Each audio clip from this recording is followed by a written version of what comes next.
Ona hwekwerechi nwanne ọnụ nwaanyị mba nnọọ awụchashala na mogide ọwụ tome achọrọ m igbu oge ọnụ anụ m otu nwanne nwoke akpọ m na fon si m nwaanyị mba nnọọ m za ya sị m ya tụkarịla na ya ewerela akpala okuko onwe ya ahụ zetecha onwe ya ahụ ya sị m na ya alụọla nwaanyị mana tupu ya alụọ nwaanyị mgbe ya matara nwunye ya na nwunye na-amara onwe ha throughout that period of time no ex nwunye na o doo ya n'ụzọ ya na ya bụ ngama kwegwegere ya ọgụ na ya ga-egbugekwe na egbuge dote anya ọlụsil ọtọ nwegere ka pusikat la hapụkwa ya mba ya emechaa kpọrọ polisi ruo na police station sign undertaking na ya ga-anọ very far away from them o sendara message adreesị ụlọ ya na ya na-abịa n'ụlọ ya adreesị rote na o chere ka ya na ya bụ na ọgụ ọha na-alụ na ha ga-agụlụrụ ya na-aga until ya hapụgara ihe iji isi agba na-esi pụa ya lọta ngwa ngwa jụọ nwunye sị lote your ex shi mara ebe ha bi mara adreesị nwanne nwunye etiesi Jizọs gịnị na onye ara ahụ na ọlụbetakwa nwaanyị ya na ihe nwanne nwunye ya tige ya dị surprise na-eti si hia na si wee kwe polisi ga-eme ya arrest na ọ wụ onye ọrụ ka ga-enye ihe polisi ofi na ke polisi agara aga before ha jụọla oyi nwunye ya lewe sị nọkwasị gịnị na o wetadele meseji onye ọbụla agụrụ meseji ma nwanne nwunye ma nwunye agụọ meseji si ya exactly ebe ha bi ya nọrọ nga sị ya ga akụjili nwaanyị mba nnọọ ya chọrọ ụlọ kpọrọ family kwaligeme. That very day he moved to a new apartment that very day call ọzọ ya receive from the ex nwunye ekwe na ọwụ ihe izu oshi wụ ihe matara na ọwụ dị comfortable with ihe izu na ofidiri ebe ọ gbara gị ụgbọelu ya ma ebe na ihe elegide na ọ bụ aka ya kpọọ ha kpara ya current address ebe ha kpọbatara n'abalị ọ si shekwuo ya egbe ugbu a ya jụwa nwunye si ya chọrọ iji polisi ga-eme this man arrest nwunye ya si ya mee ya ignore ya hapụ onye aha beg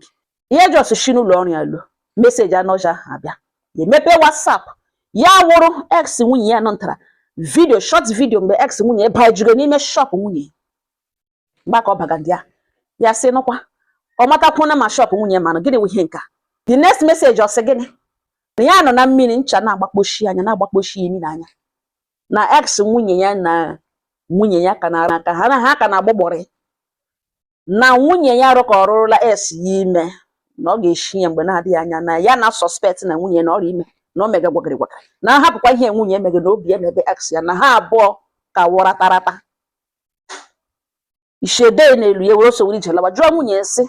ex ya ọ bịara na shade ta yes na anọja ahụ bịara ya mmiri fon ka ya kpọọ di ya ka enwe ike ịkpọ polisi ọ krịpa eji na ya fati achọghị ikwu okwu onye ahụ na ya gwara na eletu onye ahụ anya ya elewe nwunye ex nwunye ga m hedege ka esi letu anya ihe egwe ya iwe ya chọọ ịjụ nwunye maka side ka afọ ime ya sị mba ebe na okwetebe na enwe ihe jikọrọ ya bịakwa egwekwa afọ ime na ọ direct accusation ka ya gbadela nkịtị lewe nwaanyị mba nnọọ nza na nwunye ya pụwa na ya agawala shade ya emecha ya na-eme buru moto sị ka ya ga zụrụ ihe sọngwa lekwezi nwunye na ka ọ pakịrị n'ihu pharmacy no few poles away from their home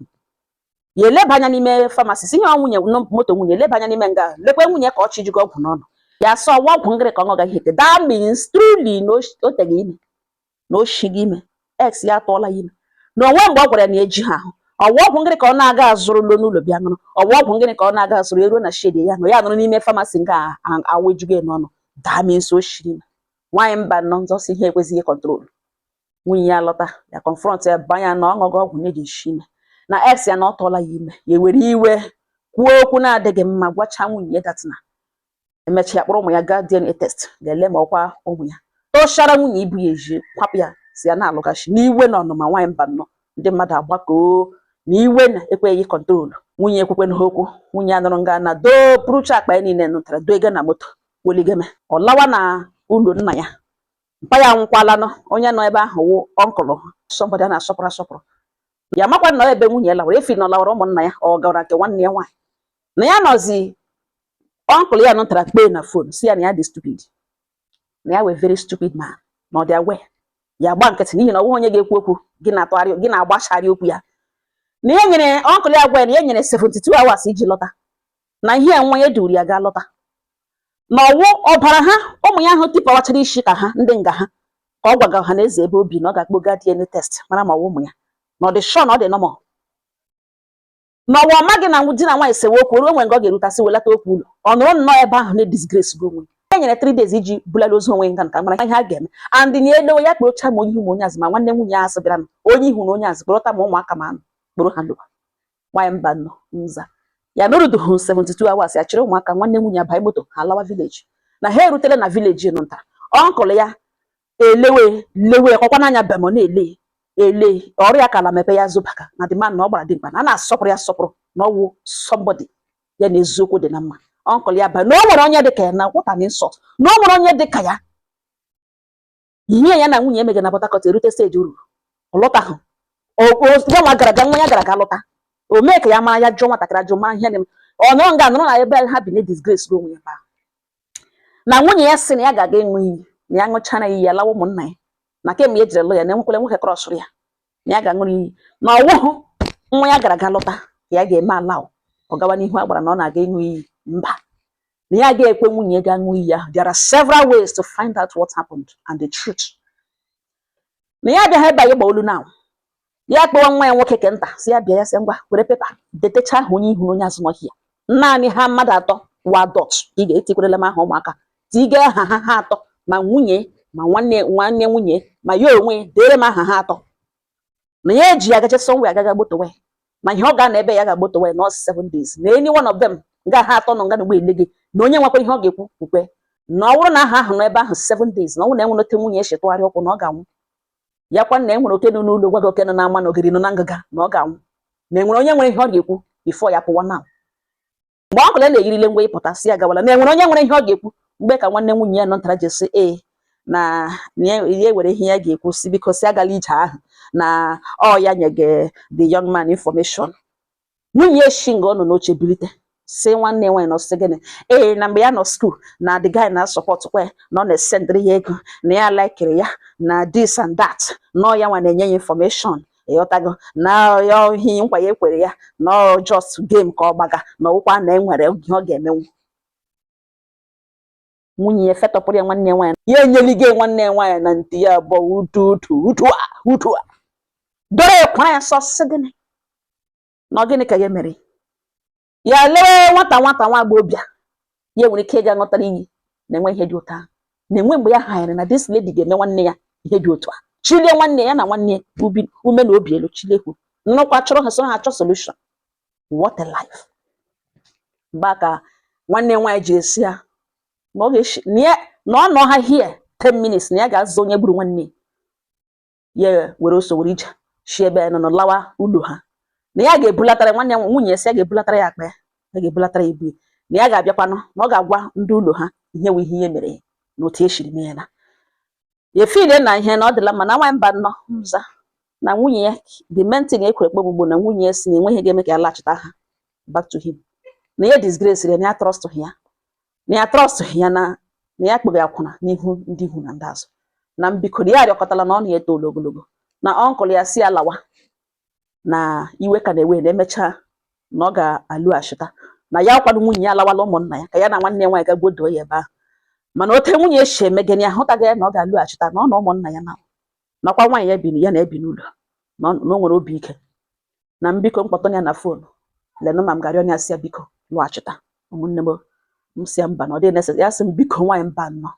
after much ya nye m nọmba m kpọọla na nwaanyị ibe m ya n'ụlọ m kwacha ekele m jụwesịla ihe nọ nga ahụ emege ya sị nwaanyị mba nọ na m kwesịrị ịma ihe ya nọ ngala emege na obi na ọ gbawale na mhụ ihe dị emere ihe na okpuru akwụna etinye ya nwakwụna na ya agwaghị ya na ya ara jụrụ ex ya na-ebugharị ozu onwe ya para edi onwe n'ime mmụlị na ihe dị eji ọnụkwu na di na o nwere ọnụ ọjọọ na ya hụkwa ụkwụ ya ji azụ aga ebe ahụ na ya na-alụgachi na ihe ka nwoke ka emere ya na mefere ihe ya mee o kwuru kwurutechara nọ ya dị shọ na ụmụaka na ụmụ ya ichara di ya ihe ma ụmụnne di ya famili ha ọbara ha shiri ike ka di ya nọ nga na-afụ okwu ekwulekwucha m sị nne m ọma ya sị ihe niile na ugbo ikwu ga ngalugbe ọ bụrụ na ịsụ m na di ihe ọ kọrọ nọ na ihe na ogbu m na ihe ọ kọrọ mma na yes. Nwaanyị ọma nwaanyị ibe m enwe mgbe isi m na di nga elejighị anya kama site mgbe gị na di na-ayị ruo n'ọlụlụ ọ ofu ihe ka gị na di na-arịa your ex X nga wi ihe shingo na ahụ. Owo X dinga. As if that was not enough. A lady major one area hakwere again. Your sister ihe shingo na ahụ. Owo nwanne dinga. Enweghị eme mmadụ ihe. Onye ọbụla ga-enwerịrị reaction, different reactions. Onye wo sent. Gbara dinga lọtawa. Bịa ka imepe shop ngo bido your business. At least ahụ n'ebe mmiri shi baiga na opi ugbo ọgara. By God's grace, ọ nọchọ ebe ọzọ waga. Enwezi onye ga-enye the idiot information ebe ọ gara. Then all the possible si were police may arrest. Ka echetere ya no sign undertaking. Ka apụta ya. Mana agawa through the whole process, nwanne nwaanyị ga-adịkwa involved. Ka uzi mkpebi dịra gị na dinga. Mana don't let him be alone. Gbara dị nwaanyị ibe m lọtawa. Enweghị ọjọọ mere. Ogbu nwe egbu ọkpa nga akpa. O jiri nga ịhụnanya. He fought for you. The same ex no mind yok. Ya ya abụọ alọ dị mkpa n'ibe ya. Reg ịhụ nwa okorobịa abụọ lọgọ ọgụ because of why. But your husband fought for you. Defeated him. O si ejiri isha jaja n'ala. Were aja pụọ ya n'ọnụ. Ọ gwara otu o shi merie ex na. Merie ya physically. Bịakwa ụgwọ isi ngo. Lụọ nwoke nwoke na-eshi alụ nwaanyị. Menga mother. Pupere nga shop were nga ya ego. Mana ex ngo something they connected to you. We hear no suffer. Not because dingo ezu. Or no represent her well. Or no care her no home n'anya. Iwa hiwe guba hotaga hu many meaning. Onye ga-ewere iwe nwanne nwaanyị, not your husband. Abịa na ihe ndị okwu kewara o ji iwe kwu. Ihe awu ije di na nwunye. When you come back again ya lọta o si ya chọrọ iji moto na ga-eji lokwa ngali ya ga-eji moto ebi eburu na gị biko gbara ya. Ndị neighbors na ndị na-anọ eshi ihe mere. Ha hụ na gị na di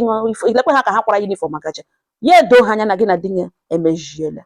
Enwekwara onye chọrọ ịnọ ha jụọ ngalekwana nwanne nwaanyị unu agwazie ha na ọwụ ya ka ọ nọrịa ga na nwanne nwaanyị na ex nkukuge na-achịtọpụta na di